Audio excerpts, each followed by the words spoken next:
Hi my friends, welcome back to my channel. If you have been following me for a while, thank you so much. I really appreciate you. And if you haven't subbed yet, but you've just been watching my channels, go ahead and hit that bell.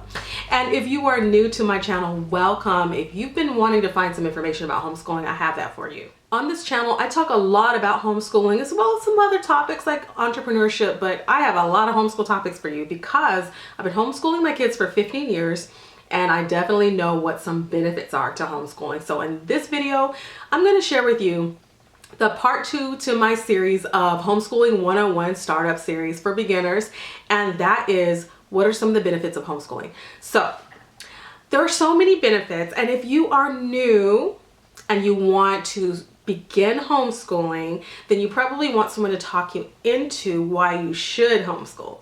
But if you are someone who's on the other side and wants to find out what is not so great about homeschooling, then I would have to say that there are definitely pros and cons. Okay, so with every choice you make in life, there's going to be both pros and cons, benefits and disadvantages. So I'm not here to sell you on homeschooling. I'm here to tell you, as someone who has been in this life for a decade and a half, I guess, that it works. It works for families who want to make it work. It works if you're serious about it. It works if you understand why you're doing it. And it works if your children are responding well to homeschooling. So what are the benefits? There are about 3 or 4 that I'm going to give you in this video, but there are many more, and I'm sure you can find more reasons why that you want to homeschool. But the first benefit, I believe, is your kids' routines, their structure. So if they are in a school, it's going to be your 3 o'clock schedule, right? So they have that structured time set aside for school. And then when they get home, they're going to do a couple more hours of homework, generally speaking, in upper elementary and middle school years. That's a lot of time that they're spending doing school. And I'll be honest with you, my daughter currently is in online school, and it does feel that way. Sometimes it feels like, okay, your school is definitely taking up a good chunk of your day, but even though she's at home and it's online school, it does feel like school at home. So we might choose to go back to our traditional homeschooling next year, but I'm gonna see what we're gonna choose to do. And of course, my husband and I are praying about it, but there are definitely benefits to traditional homeschooling. And that's one of the reasons, is that your kids have extra time, that they don't have to only be working on something school related or finishing up their homework where they're just driven by this force, this outside force called school that rules their life, right? So they have flexibility and they are liberated to work on their studies at their own pace, and that's convenient to them, that they enjoy learning about. So you really have to kind of have some self-motivated students, but even if they're not there yet, you can help to get them there if you determine that this is the lifestyle for your family. If you have students that are not motivated, and they would not know how to use their time well in order to take advantage of the benefits of homeschooling, then you can help coax them and teach them how to do that. But that is a benefit. They're not stuck in a school building from 8 to 3 o'clock. If they have some ailments, physical ailments, they're sick, they can't, really get to class on time because they're not feeling well, they don't have to worry about absences and tardies and all of that. If they are having some emotional issues, maybe there's something going on at the school with their peers, because that can be a toxic situation. So if they're going through something at school, that can really mess up their mindsets, and that can really hurt them. So they have freedom away from all of that toxicity when they're homeschooling. That is a major benefit. So not being structured, when I say structured, I don't mean that there's no structure in their day, because homeschoolers, we have our ways to structure our home life so that it's good. But when I say structure in this sense, I mean that there's no sense of doing anything outside of that 8 to 3 o'clock. Right? If your school's 7:30 to 2:30 or whatever, there's nothing you can do outside of that that's different. You're going to show up at those 6 classes at the same time every day, and go to lunch and go to PE and go to math and go to science, and you're going to come home and then you do your homework. Then you start all over again the next day. Homeschooling is nothing like that. Okay, so you have freedom from that. Your children are also able to learn what they want when they want. That doesn't mean they get to do whatever they want to do, but you as a parent get to deschool your children.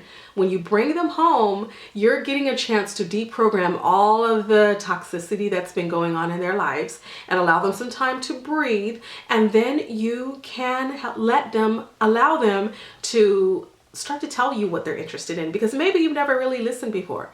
Maybe they've tried to tell you, hey mom, I'm really an artist, or I really want to code. That's what I want to do. They will tell you what they're interested in. Give them some time, if you're bringing them out of public school or private school, to de-school a little bit and detox. And then, not to say all schools are toxic, I'm not saying that. I'm just saying that they might need to get out of the framework of what the school systems can do to children. Some of the school systems. There's some wonderful schools out there, so don't think I'm throwing shade to any school that you select. Our kids, my oldest was in public school for a little while. I will say a little while, like 6 weeks, not very long. And you know, we had our reasons for bringing her to school. So and that was years ago. That was back in 2010. We tried a little stint at it for a while, and there's nothing at all toxic going on at the school. We just happened to be moving to California when we took her out, and we just never put her back in public school because we were benefiting so much from homeschooling. But those are some things as you deschool your children and let them relax and get into this new frame of mind, which is now your homeschooling, you can start to see what they're really interested in and let them dive into their studies. So if they want to code, let them code. Provide those resources for them. If they want to learn art, help them by giving them all the resources they need to do that artwork with, right? So they should have all the mediums that they need, the paints, the brushes, the charcoal, everything they need. If they're a musician, they want to try music, I mean, I wouldn't recommend that you go buy a $5,000 violin, but, you know, let them get started on instruments that don't cost so much, that don't have such a huge investment, and then let them get used to the idea of these lessons, and maybe they would love it, and maybe they really pick up on it. In another video, I'm going to do a topic about finding free resources for homeschooling or how to homeschool on a budget. And then there's going to be another video where I'm going to talk about how much does homeschooling cost. So I'm going to get into all these topics, but right now I just want to kind of brief over the benefits. And so that's one of them. Your kids can learn at their pace when they're ready. So let's say you have a younger child who's really interested in land animals. If they're in public school and that unit that they're studying is sea animals, the teacher's not going to stop that curriculum and the progress that the rest of the children are making and say, this one student over here is interested in sea animals. Or let's say, I don't know what it is. So let's say your student's interested in land animals. Your teacher is not going to say, let's stop and learn about land animals, because right now we're on sea animals. That's what we're talking about. But we're going to stop because this student wants to learn about something else. So class, let's stop for this one child and learn about what they want to learn about for a little while. And everybody gets a turn, right? Now that's not how it works, because they have to keep up with their standards, the progress they're making, so that those students can take that test and ace the test at the end of the year, so that they will be a better teacher in the school system and that they get rated well. And so the school's a better school because the test scores are higher. And it's not really about so much that your kids are learning and exploring according to their interests and really enjoying the process of learning, but so much, not so much that, but more so that they're able to kind of get this information into their heads, into their brains, and then be able to hopefully retain enough of it to disseminate that onto a test. So the school systems are structured that way, usually for public schools. And it's not always about learning, although there's some great schools out there with wonderful teachers, and I love those teachers. The teachers who really care about students, they're good. Like I know there are some wonderful teachers out there. I taught in a private homeschool collaborative before, and being part of that classroom experience taught me a lot about what teachers go through and just what teachers do to try to make education better, you know. And I mean, I think I was fortunate enough to work with a homeschool environment and work in a school that really shares a lot of the values that I have. So it was helpful, but I understand what teachers go through though. So I have a heart for teachers that really want to see their kids learn and grow without all of the like the overhead, right? So that's one of the benefits you get to do as a homeschool teacher. So your kids are going to be immersed. If they say, hey, mom, I want to code, you can immerse them in coding, get them involved in whatever they like. Then there is the benefit of family bonding. Now, a lot of times students don't really like to bond with their siblings because they're always fighting with their sister or brother, right? Because that's kind of the thing that we expect for kids to fight each other. Fight their siblings. But it doesn't have to be that way. And when you're homeschooling your kids, you really are showing them that we can be a family that bonds. We're a family that love each other. We spend time together. We care for one another. Like, you have to model that as adults, though. So mom and dad has to model that to your kids. Or just mom or whoever. If you're a single parent, like, you model love to your kids. You teach them how to love each other, teach them how to give to one another. So it's very important, and it's a special type of environment that you can create within your home where your kids are bonding. That's one of the desires of my heart and my husband, is that when our kids are out of the home and they're both living their own life as adults, that they will still have that interaction with each other where they are bonded, and that they have each other's back, like, no matter what happens, right? That they love each other enough not to fight and squabble over money or over career, or not be jealous and fighting each other. Like, we're not going to have that, right? In our home, we're teaching our kids, like, you're going to love one another. That's why we start now when you're young, to learn to love each other. So that bonding experience happens in the home. It's hard to bond. It's hard to have siblings bond if they're all shipped off to different schools during the day and they only get to see each other for 10 minutes in the afternoon or in the evening for dinner. And they're not even sitting at the table together. And then one is off to ballet and the other is off to soccer. And then you barely get a bite to eat together. You're just in a rush all the time. Each person has their own homework to do, and they're off to bed and off to the races again the next day. And so the difference in homeschooling is that they are at home. They do spend more time together. They are going to bump heads more often. So they learn how to get along. Okay. The kind of flip side of family bonding is the parents get to bond with students. So I love bonding with my daughter. We do things together that, like, maybe 5 years ago I would have been too busy, but I don't feel that way anymore. Like, I totally want to be there. I listen to her music. I watch K-dramas with her. We read books together, and that's my time of bonding with her, just being able to connect with her on her level and not always expecting her to rise up to my level because I'm her mother. So I've learned how to find ways to connect with her so that we can form a bond together. I think it's important for mother-daughters to form bonds. You don't have to, like, be frenzies with your kids, but there's nothing wrong with being a friend to your kid. So I've learned how to do that, and that happens because we homeschool and we have so much time that we can do that. Like I said, she's an online school, but we still have time because she's at home.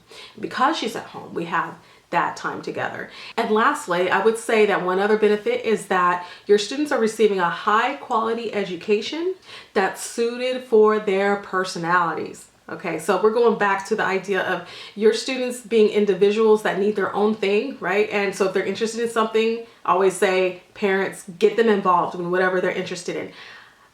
But this benefit, I think, is one of the most important ones, because as homeschoolers, we have to realize that what we're doing for our kids is giving them a good education, but not just good, a great education, and a high quality one at that. It's quality because you'll notice that in public and private schools, they often tell you, especially in the private schools, they tell you what the student to teacher ratio is, and the lower that ratio is, meaning there's less students per teacher, the higher quality education you're expecting to be paying for at this private school. So if the ratio is 10-1, which is a really good ratio, by the way, that's high quality. The class or the school that I taught at during the pandemic, it was a 10-1.